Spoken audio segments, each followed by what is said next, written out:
Sometimes the best stories in golf aren't found on tour. You'll find them at the back of the range. And here's your host, Ben Adelberg. Happy New Year, and welcome to the first episode of the Back of the Range Golf Podcast. I am your host, Ben Adelberg. That voice you just heard, you're going to hear him often around here. That is Mitch Phillips. Check him out at mpvoice.com. He does voiceover work for HBO and the NHL, and he's a good friend of the show, and clearly the most professional thing we have going on right now. Before we get to our first guest, if you have not already done so, take a couple minutes and listen to the preview episode that we posted a couple weeks ago. It'll tell you what you can expect from this podcast, how this whole thing came to be, and a little bit about myself. So to help you find it, go check out Apple Podcasts, Overcast, Stitcher, Google Play. It's everywhere. And if that doesn't help you, go to our website at thebackoftherange.com. We are also on Instagram at The Back of the Range. And we're getting started on Twitter and Facebook also. And if you want to send me an email, feel free to do so at ben@thebackoftherange.com. All right, enough of that. This week's guest is Steve Anderson from Hobe Sound, Florida. I really couldn't think of a better opening guest for the podcast. His list of achievements are incredible, but the stories that he shared during the recording were even better. He's a former All-American at The Ohio State University. He's a former Ohio State Amateur and Pub Links champion. He's a multiple champion in the Palm Beach County Golf Association and the Florida State Golf Association. Two-time State Player of the Year. He's made multiple USGA appearances. I think you're getting the idea. It's been quite a few months of preparation for me to get to this point. I appreciate everyone that's helped me and provided me feedback along the way. So without any more sappy nonsense, I'm thrilled to welcome the first guest to the show. Steve, you're at the back of the range. Hey, Ben, how are you doing? I'm doing great. Just early in the morning over here in South Florida, just a few days before the new year. I really appreciate the time, and I believe you're heading out pretty soon to go camping. Is that correct? Oh, we're leaving in an hour or so to go camping for a few days out near Okeechobee. So everybody else is still sleeping, so it was a good time to do this here before the new year, and I'm looking forward to answering some questions. Wow, you sold that one pretty well. Good. So we're definitely going to hit on your golf achievements, but I just have a random question for you here. I know you're big into hunting and camping and fishing.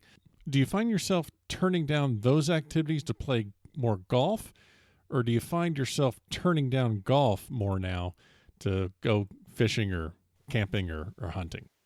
Well, to be honest with you, I found myself in the past year turning down more golf to go to kids' sporting events, soccer and softball. So, and probably more fishing to go to soccer and softball. And my kids are at an age, my son's 11, my daughter's 14. So that's become more important. And to be honest with you, being an amateur that's 47, 48 years old, you're kind of in no man's land between getting your butt whipped by the younger guys and not old enough to play with the senior guys. So it's kind of easy to turn down some of these golf invitations, to be honest with you. Okay. All right. So it's a lot. So basically it's easy to have less ambition right now. Well, whoever came up with this 55 for senior amateurs and 50 for pros, it's not helping. If it was 50, it'd be a lot easier to be more excited. But somebody came up with this mid-senior category a few years ago, which is 40 and over, which is fine, but there's not many of those events. So yeah, I'm just trying to keep the game in some type of shape until I can compete with the old guys. Well, I'm sure we're going to have plenty of stuff to talk about when you do hit the senior ranks, but let's kind of dial it back a little bit and focus on your start in the game and specifically the experiences you had as a junior player. I was always a baseball player, to be honest with you. I grew up in a small town in Ohio, and we weren't a member of the private club, and golf wasn't really the thing to do. It was baseball and basketball, and to some extent some pee-wee football. But my dad always coached the baseball team, and I was very active in that. But one time we were on vacation in Myrtle Beach, played golf. I really liked it. Started playing some. I think I was 12 or 13.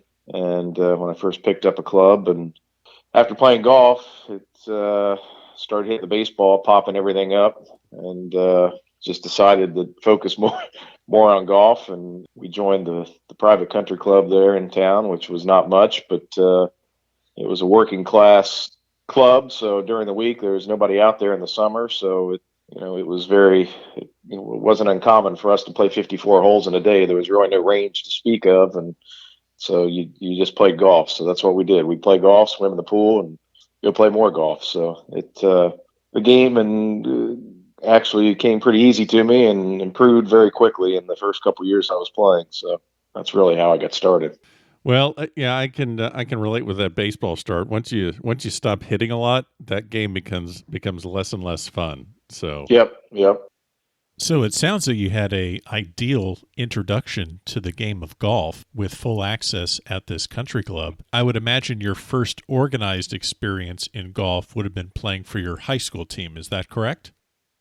Yeah, I was the first freshman in my high school history actually to play a varsity sport. It was the 7th, 8th, and 9th went to junior high at my high school, and then 10, 11, 12 at the high school. So they actually had to bus me down to meet the high school team and to go play. But they had just recently changed that rule where freshmen could play, so it wasn't like it was a great accomplishment. But yeah, we had a couple guys a year older than me and a couple guys a couple years younger than me. That's all we did was play golf, and we go play tournaments and all summer long, and we just really played a lot together, and we ended up winning the state championship by 23 shots. That's all.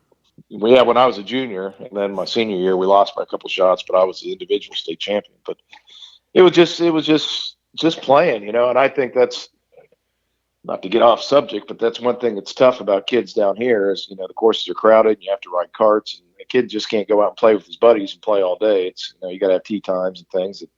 It's, we were very fortunate basically to have the run of the whole place. No, that's, I can imagine that definitely helped with your maturation in the game and your rapid improvement to go from just kind of a baseball player, then finding a great access to this country club, and then work your way up through high school and lead yourself to college. So you're having great success in high school, and I would imagine as a kid growing up in Ohio, there's a handful of schools that have to be on your wish list. Where you ended up at Ohio State, was that always your goal, or were you a Buckeye fan as a kid, or did that just kind of give me how that whole situation occurred? Well, my dad went there, and my brother was there at the time. Okay. And I kind of wanted to go south to play, and had sent out a bunch of resumes and things like that. And a lot of the schools that I was interested in had sent back letters about, hey, great resume, and you're welcome to come down, and we'll put you on the team, but we're not going to give you a scholarship. Okay. And Illinois had just won the Big Ten with Steve Stricker and Mike Small and that group, and they were recruiting me very, very heavily and offered me a scholarship. And Ohio State and Coach Brown had won the Big Ten, I don't know how many years in a row before they got beat by Illinois that year. So when Coach Brown got wind of that the state champion from Ohio was going to go to Illinois, then he made me a pretty good offer. But to be honest with you, I don't know that he'd have done that if he hadn't got wind of Illinois, but because he always kind of liked to have the out-of-state guys, and I don't know why, but that kind of Kent State started competing with him pretty good too, of taking the Ohio kids that he didn't necessarily want, and beating Ohio State too some. But I guess to get back to the Southern School thing, I did win an AJGA event that summer and had already committed to Ohio State, and then all the schools I wanted to go to, a lot of them had called me back and said, hey, let's talk about this. But it was too late, right? Yeah, it was too late. But I'm glad I went to Ohio State. It was a great experience, and I can go back to football games with my dad and my brother, and proud to say I'm a Buckeye, and that's the neat thing about it. The football team's typically competitive, and the games are great, so I enjoy going back. Before we started this episode, we were talking about how you're going to try and hook up a TV in some sort of a camper so you can catch the bowl game and just see you. Well, we'll see. Or Yeah. I may have to sneak out and come home and watch that. I don't know. I mean, they may be camping Friday night without me, but that's fine. It's okay. So. Yeah.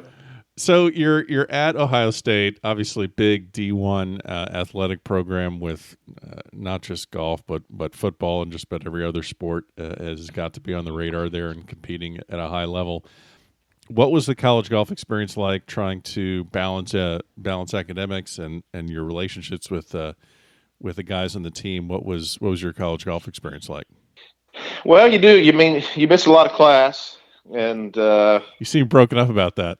Well, I just, I got a business degree in business marketing, and that involved a lot of presentations, when you're doing your courses in your major. So there was a lot of group work, and, a lot of that was done over the weekend before, so you could present your proposals and presentations in class on Monday or Tuesday. And I just remember I was part of one group, and I would do the presentation. No one wanted to get up in front of the class and do the presentation because, of course, I missed the preparation work on the weekend. So they thought that was pretty good. And so they'd hand me the report when I got back Sunday night or Monday and the presentation, and then I'd rehearse it and go over it. But I just remember they were talking about snowmobiles and things. This company called Bombardier, which obviously you've heard of it. It's a French-Canadian company that makes Sea-Doos and all that. And sure. Of course, being from a farming community, small town in Ohio, I don't know anything about French or Bombardier, and I'd missed the whole, week when they were discussing it. So I got up in front of the class and said Bombardier, and everybody, I'm looking at my group, and they're cringing every time I'm up there. And I just remember, I think the professor said, great report, but if you ever got up in front of a company and mispronounced their name, they, wouldn't give you the time of day. And I think we got a C- or something. They were all upset with me, but heck, I didn't know, but I look back at that and laugh. But yeah, they were pretty upset with me, my group members. Well, at least you had the guts to get up there. I mean, you were so. Well, I hate it now. I didn't, I didn't enjoy getting up in front of people then either. But it was a way for me to get out of doing the work. That's for sure. So tell me about the guys on the team. Strong team. We had a great team. We had Ted Treba, of course, was there when I got there. He was a senior. He's I know he won at least one PGA Tour event. Was out on tour for a long, long time. Yep. And Craig Kanata, he won the Nationwide Tour Championship. Was out there on tour a little bit. Actually, didn't play a whole lot for us in college, but went on to be a pretty good player. Gary Nicholas was on the team, and of course he went on to play the tour for a while, and a guy named Steve Runge, who's on the Nationwide Tour for quite some time. Chris Rule, who played the Nationwide Tour, and myself. Looking back at it, we were ranked 12th to 15th, I think, in the nation, which probably for the team we had, we were probably underachieving a little bit, but we had a lot of good players. So obviously you have a very talented team at Ohio State. Being a member of a nationally ranked college team would provide you, I would assume, with a lot of opportunities to play some of the upper echelon invitationals around the country. Any particular event that still sticks in your memory? Yeah, I was fortunate in 1990. I won the Ohio Amateur, so that gets you into a lot of stuff and a lot of tournament invites. And one of the tournaments where they invite, I think, all the state amateur champions and other prestigious amateur tournament winners is the Sonny Hanna tournament in Pennsylvania. So I went and played in that, and if you look back at who played in that, it's kind of a who's list of who goes on to have success on tour and things like that. But I think it was 1991. I was playing real well. In the final round, I got paired with Tiger Woods. So he was a senior in high school. So that was neat. But he was, a skinny kid. He actually could hit it a long way. And obviously, he was already well known. But I did go on to finish second. I think I nipped him by a couple shots. But Alan Doyle, or not Alan Doyle. Was it Alan Doyle? I think it was Alan Doyle. We talked Alan about this. Doyle. Yeah, we talked about this previously. Yeah, yep. He ended up winning, I think, by about 11 shots. But anyway, I finished second. But I just remember the day before, I was hitting balls on the back of the range, and I was back there, and it was just me and Tiger. And but I always kept a fishing pole in my bag, so there was a nice pond right back there. So in between a little cool down, I took my rod out and went back there and started catching some nice bass and some big bluegill and things. And he stopped practicing, walked over and kind of check out what I was doing. And we talked for a little bit, and then I remember his dad kind of walking up and telling him to get back to hitting balls. So that was kind of the difference between his dad and my dad. My dad's like, "Hey, yeah, great, catch some more fish," but he was nice, and we had a nice time, and I can say I played a competitive round of golf with Tiger Woods, so that was good. Yep, and sounds like you caught more fish than him too. So yeah, oh yeah, still do probably. There you go. Wow. His boat's a little bit bigger than yours, though, Steve. Yeah, I know. I got a new one coming though. Should be here in about a month. Oh, okay. All right. Yeah, we'll check back in with you and get all the specs on that one. All right. So, having the success that you did at Ohio State, was it pretty much a given that you were going to give it a go as a professional, or was that something that you thought about often while you're in school? Well, I guess you don't think that too much about it, but I guess it's kind of implied that a good player at Ohio State's going to try and give it a go after college. I remember we played a tournament in Marshall, and the great amateur Bill Campbell, who you can look up Bill Campbell. Obviously, he was, I think, a member at Augusta and just one of the greatest career amateurs of all time. He got up and gave this speech, and he started out his speech. He said, "I know a lot of you are going to turn pro after college, and I'm here to tell you you're not good enough and it'd be the worst mistake of your life." Oh, wow. Okay. And we all kind of looked at each other, and he talked about how great a career you could have as a career amateur, and how it would take you places in life and get started in a career in amateur golf. And looking back on that, it's probably right. And I guess maybe that's one of the cruel things about golf is everybody, to find out, you got to give it a shot. And after college, and you don't peak until around 30. So it's not like there's a team that's drafting you or not drafting you. And, you got to make that decision yourself, whether you're going to put in the time and the effort. And some of your peak years of where if you did go straight into a career, you'd be advancing. So, that's a tough decision for a lot of guys. So you had the great career at Ohio State, and you obviously did make that decision, and you did turn pro. What were kind of the details around that? How did you kind of get started and get set up, and where did your professional career start? I didn't really know where I was going to go after college. It just happened that a kid on our team, Jimmy Bell, whose dad, Jim Bell, was the tournament director of the Arnold Palmer Invitational, and super guy. And we'd been down here, I think, playing a tournament in Lakeland. And my parents were down, and Jim got to talking to him about Arnold was selling this little guest house over there at Bay Hill, and he allowed some young aspiring pros to have what he called, I guess, the Arnold Palmer membership, where you paid reduced dues. And make a long story short, my parents bought this house from Arnold, and he threw in my membership until I turned 30, and I think I did pay dues, but they weren't much. And that was just a great experience. I had some place to go after I graduated, packed up the car and drove to Orlando, and was able to play and practice at Bay Hill for the duration of when I was a professional. So very fortunate with that. It's one of those things you look back on, don't realize how great it was until it's gone. But met a lot of great people and played a lot with Arnold, and it was just a lot of fun. Well, I can't imagine what that must have been like, going from the situation as a college kid at Ohio State, and now you're a member at Bay Hill, and quite a member, it sounds like.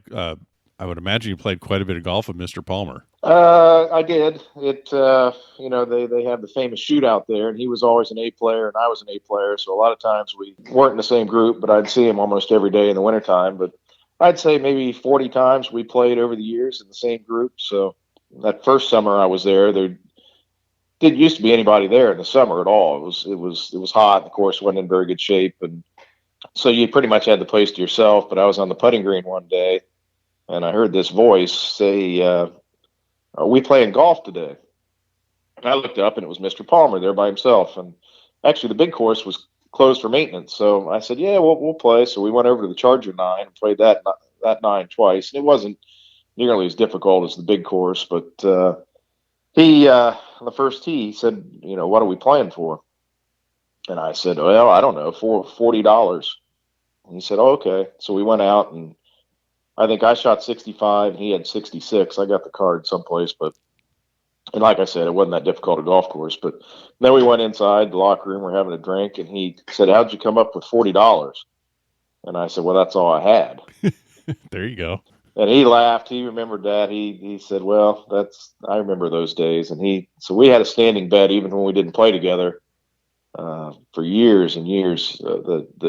He'd just look over at me and give me that nod, and I'd say sure. We'd play for $40. And when we got in, we'd compare cards, and it was definitely he was getting older. It was a pretty good annuity for me, but he every now and then he'd play well and beat you, and he could still play Bay Hill. I don't know, when he would go play senior events, he would refuse to ride a cart. I think that had some effect on him, his Sure. scores. I don't know if everybody would just say, "Oh no, just ride a cart, you'll be fine." He wouldn't do it, but he refused to ride that golf cart. But anyway, if when he did beat you, he'd come over and get you in a headlock and rub your head and everything, and my friends would just say, "That's awesome."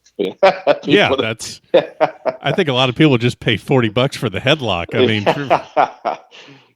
but the people that would come just to visit him was, the people that you would see would come in. I played with Leslie Nielsen one day in the shootout, and that was one of the probably best experiences I've had playing golf. And I just remember one Sunday morning, we played early on Sundays, and I'd been out a little late and things were a little foggy, and I was walking out of the locker room and opened the door, and there's President Bush standing there, first President Bush, just by himself. The Secret Service, he was going to the restroom, and this was, of course, before 9/11 or anything like that, and Secret Service had just let him walk off. And he wasn't the president at the time. I think Clinton was president, but he was there visiting Arnold. And I said, "Oh, geez, good morning." But just the people that would come to see him was amazing. Well, what kind of, now obviously you had the experience playing golf with him, but what about, did you ever find yourself in any conversations with him about, trying to make it as a professional, or any advice or any insight that he might have provided to you? Anything that stuck out? He would say, "You just got to find what works for you." Obviously, he kind of had a homemade swing, and had heard people whispers about the way he went about it and things, and he never let that bother him. So I guess maybe that was it. I don't think he was real technical, when it came to the golf swing or anything like that.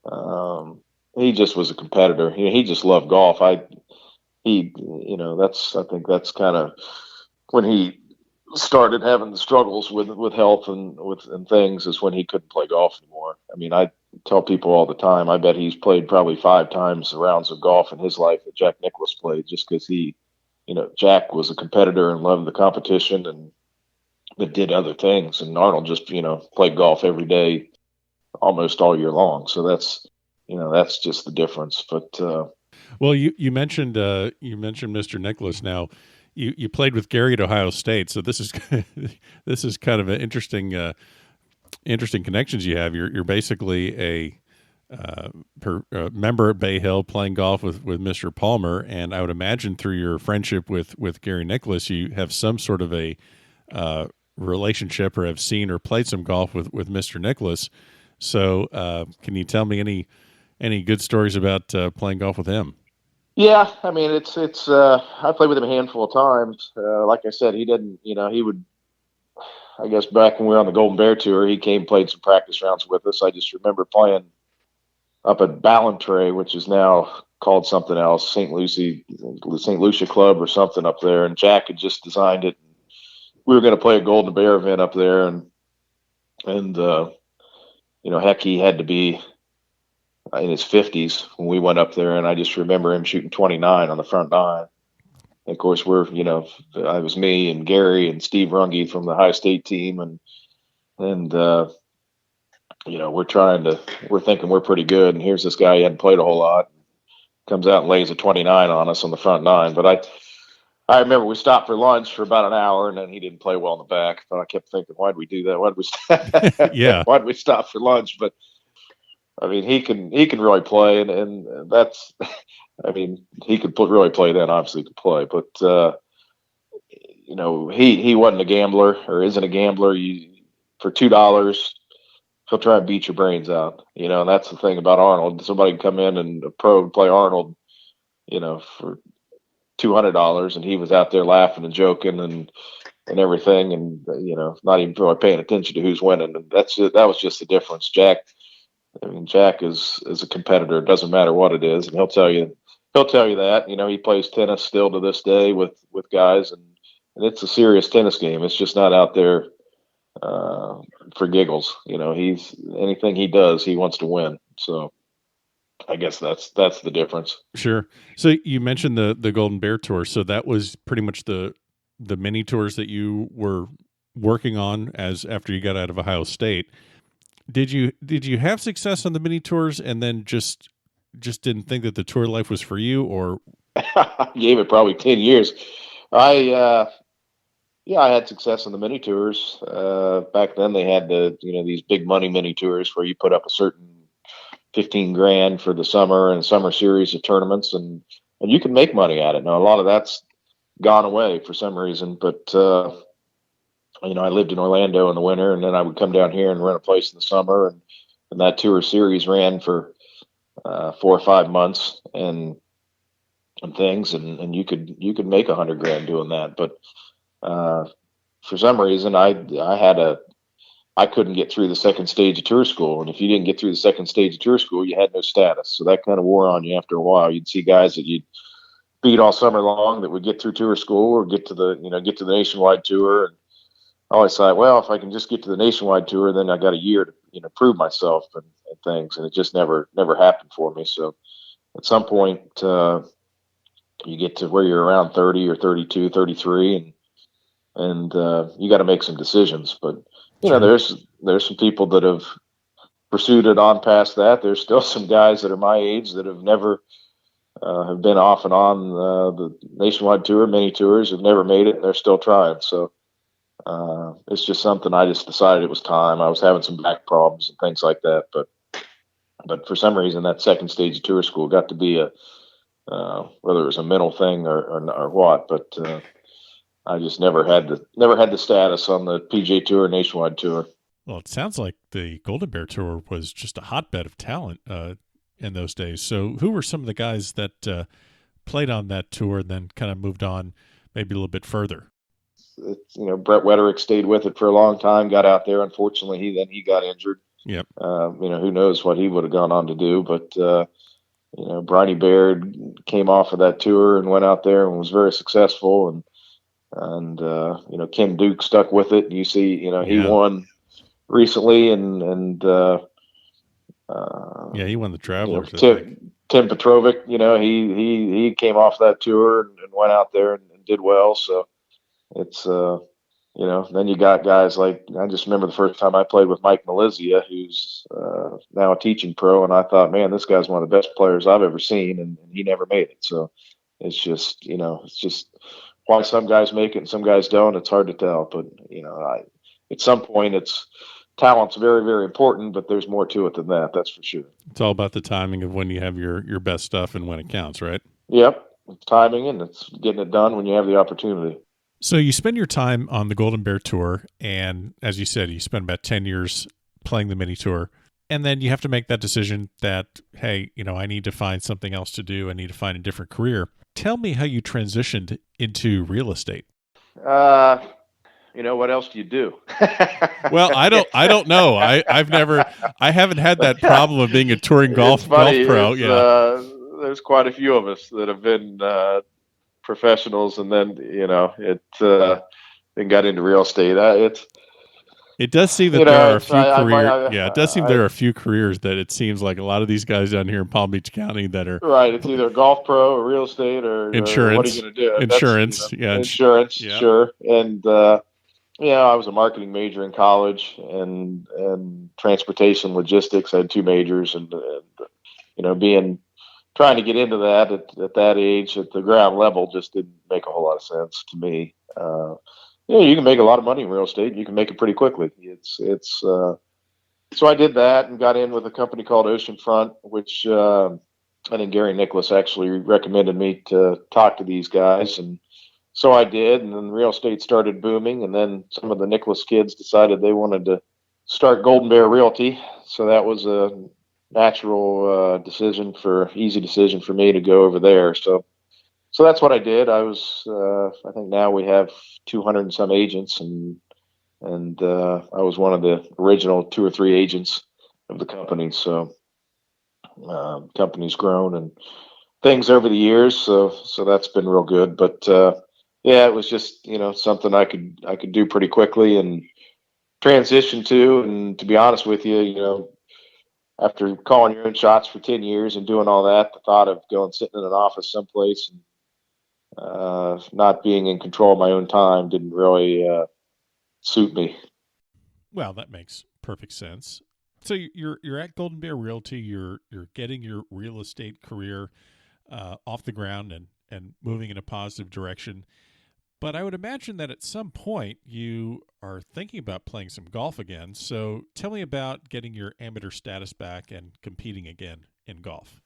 I remember I hadn't played anything in a little while, and for some reason Gary Nicholas had signed up for the Golden Bear Tour or paid his dues that summer. He was still a pro. Actually, I think he'd just come off. He didn't have his tour card that year, so he had signed up for the Golden Bear Tour. But obviously, after being on the tour and the Golden Bear Tour, he wasn't real motivated. So he had called me the night before and said, "Hey, there's a tournament up in Mariner Sands that I've already paid. All you have to do is show up, pay $100 change fee, and you can play in my spot." Well, I was already a year probably into getting my amateur status back.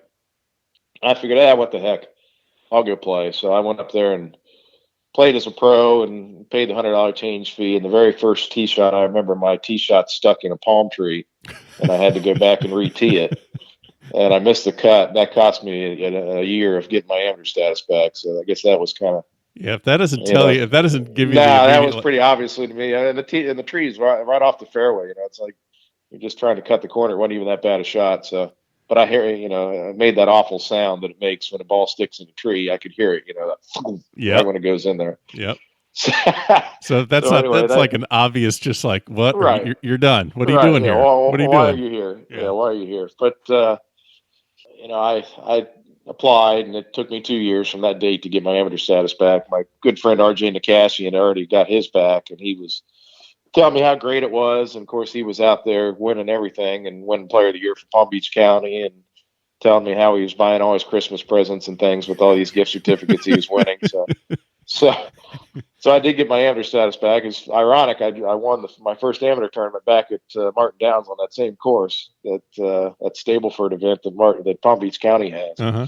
And so anyway, I was able to get my amateur status back. And RJ was right. You do get a lot of gift certificates and things. You end up with a lot of golf shirts and a lot of golf balls and things, but it's still competitive. It's it's still the same feeling. It's no different when you're out there playing. I thought that I'll get my amateur status back, and I'll be out there trying to sell everybody a house on the golf course, and the golf won't be that important, and I'll talk to everybody and be real social. And when you get out there, you're still trying to just beat everybody's brains out, and you're not trying to sell anybody a house. Or I was going to say that does not sound like the guy I've played against and played with. I was like, man, I still don't say much, and I'm still competitive. So but that's hysterical that you actually had that thought in your head that you were going to do that. I just can't, sure. I just can't picture you as like the Lee Trevino-esque guy out there talking and chatting everyone up at these tournaments. I just see you just kind of being quiet and shooting 67s and taking gift certificates from RJ all the time. Well, RJ and I have had some pretty good battles, that's for sure.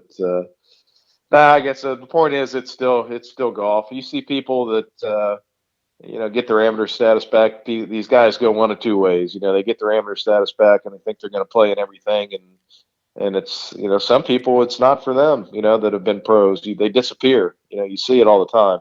The guy play a bunch for a while, and then all of a sudden he's gone, and you just never see him again. But and then some people like RJ and myself just enjoy it and stick with it. So it's I enjoy the people, I enjoy the competition, but I'm not out there trying to sell anybody a house. That's for sure. Well, I don't have enough time to list all of your amateur achievements, but let's just say you've won in the Palm Beach County Golf Association, and just briefly as far as state stuff, 2010 and 11 state amateur player of the year. You were the 2010 Palm Beach County player of the year, and then mid amateur 4-ball wins and mid senior wins and amateur match play wins and a lot of that, and then state mid-am wins. So there's just tons and tons of victories there.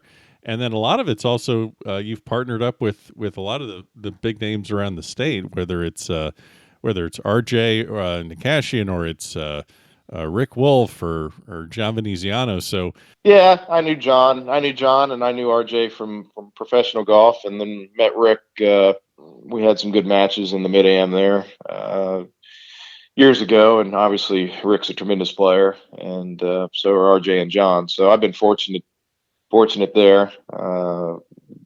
Did play some events with Gary when he first got his amateur status back, but he's funny to play with because he might the night before say, let's not play, let's go fishing instead, let's go to the Bahamas or something. So, and I think I had a chance to win Palm Beach County Player of the Year one year, and the last event was a 4-ball, and we were going to play, and he did that. Said, "Hey, let's go to the Bahamas." We had a great time in the Bahamas, but anyway. So Gary and I don't play a whole lot together anymore. Can't really depend on Gary, can you? Nah, because and trust me, I love fishing in the Bahamas. But yeah, I mean, just with the state stuff that I've played with John and things, I love a good road trip, and we laugh and go out and experience the local areas and things too. And then he's not a big practicer, and I'm not either. So we go play, and then we go have fun. So it's fun to get out and see the different parts of the state. But RJ and I played a lot of county things and a lot of state stuff together, and we'll probably get back into that now. I think we'll have a when he turns 55 and I'm not quite there, we'll have a couple opportunities to play some junior senior stuff. If he'll have me, he might be looking for a younger partner, but but the county's great. It's right here, and they're nice enough to let Martin County people play in the Palm Beach County Golf Association. They have quite a few tournaments up here. Sure. And you're always sleeping in your own bed, and the competition is not much below what the state is. There's a lot of the good players that play in the Palm Beach County, and there's a lot of good players that play in Palm Beach County and don't play in the state stuff for some reason. So, well, you're kind of leading me to another question that I have for you. So you obviously have had great success in Palm Beach County, great success at the state level. And you've played some USGA stuff. I know you've qualified and played in some US mid-ams and some other USGA. Do you still like playing that because of the there's a lot of travel involved with that? Do you like the USGA events, or would you rather stay local? Oh, I love the USGA events. I mean, heck, they treat you great. There's nothing like a USGA event. It's just that was one of my regrets when I was playing amateur golf before I turned professional. Is I never qualified for the U.S. Amateur, and it got to be a mental thing there too. And it was late in the season qualifier, and I've always kind of played my best golf in the beginning of the summer and spring and things like that. But when I got my amateur status back, I qualified for the first U.S. Amateur that I attempted to qualify for. It was at Pinehurst, and I just remember going up there and I didn't play poorly. I didn't make match play, but I just remember Ricky Fowler was there and watching him hit the ball and chip the ball, and these guys pitch the ball off the bare lies. And I just thought, well, I went and played in the U.S. Amateur, and you know what? That's good enough for me. And I never tried to qualify again. So it was one and done. So I started trying to qualify for the mid amateur. I think I played in 3 mid amateurs, and that's super. I made match play every time, and they just treat you well. And then they came out with the US 4-ball to replace the pub links. and R.J. Nakashian and I qualified for the first U.S. floorball they had at Olympic Club out in San Francisco, and we made match play and got beat in the first round by the eventual champions. So, the USGA events are fantastic. It's just, the U.S. Amateur to compete in that, it's a whole different level of play there with those college kids in the USAM. So this is a little bit of a delicate question, but I'm going to go ahead and ask it. You are a reinstated amateur, and I believe the statistic from this past year's U.S. Mid-Am had the field at about 30 or 40% were former professionals. So there's a lot of guys that are playing these Mid-Am events that were former professionals going against guys that have never been a pro. I think a lot of the challenge in getting people to play tournaments and not just play around their country club is to give them a feeling that they can be competitive with everyone in the field. So how does a Palm Beach County or an FSGA grow the game for the guys that are shooting in the, mid to higher 70s when they have to kind of compete against guys that were, maybe not lifelong amateurs?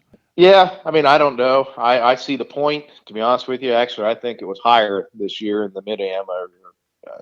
I saw the same stat you saw, and it's been that way. And typically the winner is a reinstated amateur. But I don't know what the answer is there unless they go to, have tournaments just for strictly people that were never a professional. Some of these guys that were on tour and get their amateur status back, I don't know obviously they should be sharper, competitive wise. They should have an edge. But do you not want them to be able to play for the rest of their lives in anything? I understand where you're coming from. You got some people that have been reinstated 2-3 times. But I think it's 2 years now. I think it's 5 years the second time, and then they shouldn't be able to be reinstated the third time, I don't think. But I don't know what the answer is to that. I agree with you that maybe for someone that's never been a professional, and if that's the rule, then it may encourage some people to think twice about turning pro. So right. There's definitely kids turning pro out of college. You've got no business turning pro. There's a handful of kids that make it every year, and typically those are the kids that were pretty much, they knew that they were going to, be successful at it. Now, are there kids that work hard and have some success later in life when they're in their 30s and things like that, just from working hard, that weren't good in college? Of course there are, but there's probably just way too many people turning pro after college. That's for sure. Well, I don't really know the answer to it either. I just think it's a fascinating discussion. You don't want to tell people that, well, if you turn pro, you're not allowed to play in an amateur golf tournament ever again. It's difficult discussion, and I'm not really sure the answer. I guess you want to make sure that the guys that are breaking 80 feel like they have a tournament to play in, because it's not easy to break 80. Right. But you also don't want them to feel that they're in a situation where they can, they're a 76, 75 shooter, but they have no chance in an amateur tournament. Yeah, but you got some guys that just love to compete and love to measure themselves over some of the best players. And you've seen it. There's guys in Palm Beach County that show up that have been showing up for ever since I've had my amateur status back and have never won. So Sure. They just like being part of it and like to compete. So, and I do have a good friend that quit playing who was a pretty good player who says, I can't beat you guys, so I'm not going to play. So there you go. So yeah. It's there's two sides to it. And now, time for a quick bucket. Well, Steve, you've been great. We really appreciate the time. Just going to get you out of here on a segment that we have here at the back of the range called the Quick Bucket. These are just a couple random questions that we'll ask. Actually, this one, you might have a little bit of a conflict of interest here, but we're going to go ahead and ask it anyway. So, the 1986 Masters victory by Jack Nicklaus at the age of 46 versus a fifth green jacket for Tiger Woods. Which would be the more substantial victory? Well, the 86 Masters was the greatest tournament in history. Oh, but you're trying to hide it a little bit, Steve. Come on. So Tiger's got 4. Is that what you're telling Tiger me? has 4. So if Tiger wins a 5th, Arnold's got 4, right? Arnold has 4. Yeah. Oh, that's Well, right. So this is a really complex question. We got if Tiger gets his 5, he beats Arnold. In terms of media coverage and things, obviously Tiger winning again would be huge. There's just so much more coverage now to the sport and things like that. But heck, I don't know. I mean, inspiring people to take up the game again and do things. Tiger winning Augusta would be huge. But how old is he? 41, something like that. Yeah, he's 41. As far as I'm concerned, Jack Nicklaus is the greatest golfer that ever played, and will be unless Tiger can pass him in majors. But yeah, I don't know. It'd be huge, but I'm going to say the '86 Masters. Fair enough. Let's see another one for you. So you can give a major championship to anyone in history, male or female, alive or dead. They could have 0 majors or they could have 18 majors. Who would you give a major championship to? And you can't give one to RJ because he just take all the money and spend it on gift certificates for people. So, you know what? Maybe Scott Hoke. Wow, really? Well, Scott was a member. Scott was an interesting fella. A lot of people would probably disagree with that, but yeah, he was at Bay Hill when I was there. And you got to give me a Hoke story if you got a good Scott Hoke story. Oh, I just remember we were sitting around having lunch one day, and there was a mini tour player there, and Scott was asking people what they'd been up to, and this mini tour player, he was a pretty good player, but he said he was going to Monday qualify for a PGA Tour event. I just remember Scott Hoke looking at him and saying, "Why in the world would you do that? You got no chance." Oh my God. But he's an interesting fella. He had no filter. He would say anything, and sometimes he probably didn't mean it the way it came out. But his dad was the total opposite. His dad, Art, I think was his name, and he just was beloved by everybody. He was one of the nicest people you'd ever want to meet. So, just some sort of disconnect with. Yeah, I don't think you'd find too many people that would say that about Scott. But anyway, he was always nice to me. But I'm just trying to think back of the track. Who was the guy that with the pink pants that missed a little putt that Jack went on to win the British Open? And that's Tony Jack. Yeah, that's Tony Jacklin. No, it wasn't Tony Jacklin. Who was Doug Sanders. I'm sorry, Doug Sanders. Yeah. Yeah. Maybe Doug Sanders. I don't know. Yeah. I guess, can I give one to myself? How's that? I always wanted to play in the Ryder Cup and play at Augusta. So you never played in Augusta? You never played there? Oh, that's a great story there. It was right before Jack's final Masters. Gary had called. It was early afternoon. Gary called and said, "Hey, we're going to fly up and play Augusta." It was only a week or two before. I mean, it wasn't the Masters were coming. It wasn't more than a week or two before. And Gary said, "We're going to fly up there tomorrow and play Augusta. Do you want to go?" It'd be me, you, my brother Jack, and Dad. Of course, I think I can make it. Sure, clear your schedule for that one. And he said, there's a chance my brother Steve might go, but he says he can't make it. So, if something changes, I'll let you know, but plan on it. I said, well, that sounds pretty good. So I didn't really tell anybody. I didn't get on the phone and call everybody because I thought, well, it's, too good to be true. It might fall through, but it got to be about 10 o'clock and I hadn't heard anything and they were leaving early in the morning. So I started, getting my clubs ready and packing what I needed, and then the phone rang and my heart sank. And Gary said, well, I got bad news. He said, my brother Steve's going to go, so you're out. But he said, but don't worry about it. And he said, Dad's a member now. We'll be going all the time, so we'll get you back in there. So, of course, that gets back to Jack not playing recreational golf much and things. We've never gone back. So I used to actually tear up when I told the story, but now I can tell it. You're holding it together okay now?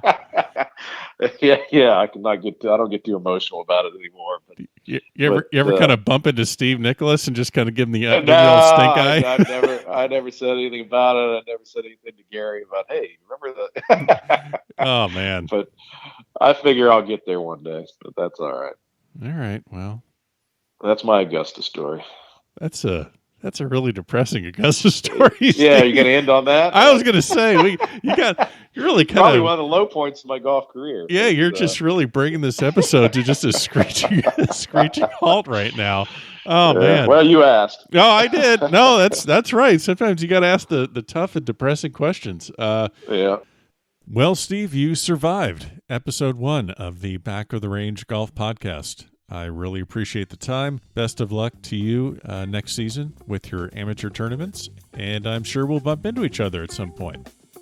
Absolutely, Ben. Thanks for wanting to talk to me, and wish you the best with the podcast, and we'll definitely see you on the golf course. And there you have it, episode number 1 of the Back of the Range Golf Podcast. Special thanks to Steve Anderson.